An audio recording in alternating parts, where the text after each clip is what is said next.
I want you to think again about the questions that I asked you last week. Those of you who were here, you answered them with your partner, whoever was sitting next to you. Do you remember I asked you, how would you handle a hostile person? How do you handle a hostile person? How have you handled? How many of you have had to face a hostile person? We talked about it.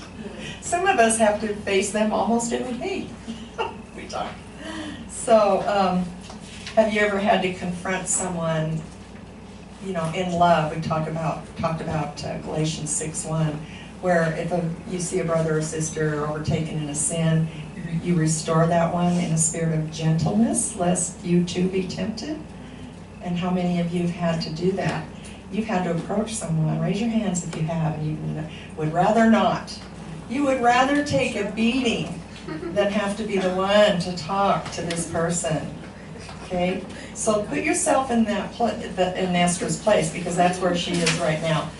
And it was a very courageous act on her part. And she gives us a model to follow when we have to go through situations like that. Because if we haven't yet, then I guarantee you we will. Many of us will probably have to face something like that even this week. But like Esther, this is what we can do, and I hope you'll write these down here. She calculated the cost. She thought long and hard. What was the cost to Esther by daring to approach this king? What was at stake? Her life. Her life. Yeah. She considered that. People. Do you remember all the Jewish people's lives? We're still at stake. And she said, if I perish, I perish.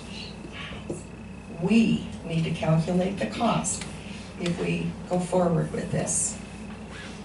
Then she set priorities. And it's going to be different in every situation. But think about your priorities. Follow Esther's example.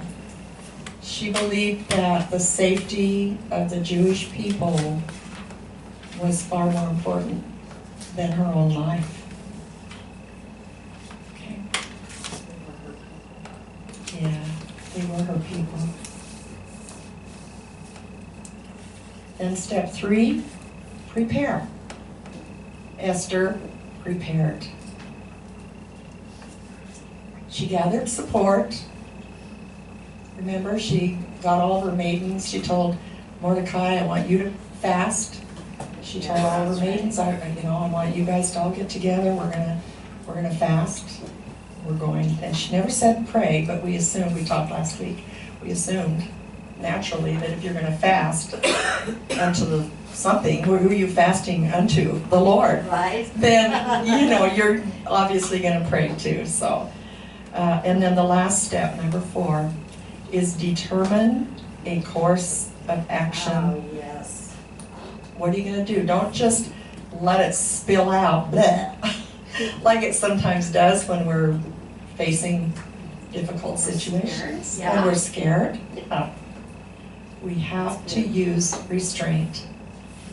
Think carefully, make a plan, and then follow it. And move ahead boldly.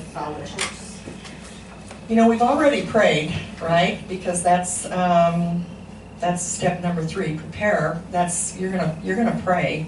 And you move ahead once you know that God is with you, and you know beyond a shadow of a doubt that what you're gonna say is important and it needs to be said. Don't tiptoe toward it. Move forward boldly, because that's what Esther did. Whatever happens was going to happen, but she was moving forward. She didn't think about it too long. She didn't dilly-dally. She didn't allow it to lessen, the urgency. Sometimes if we put something off long enough, it's like, oh, it's okay, it's okay, it's okay. Yeah. She didn't do that. Her timing was perfect. So we are not just spectator, we are doer. We are participator. That's the word I want. Thank you. But we need to expect. Yes. Amen. Because we know God has something in store for us. So what can I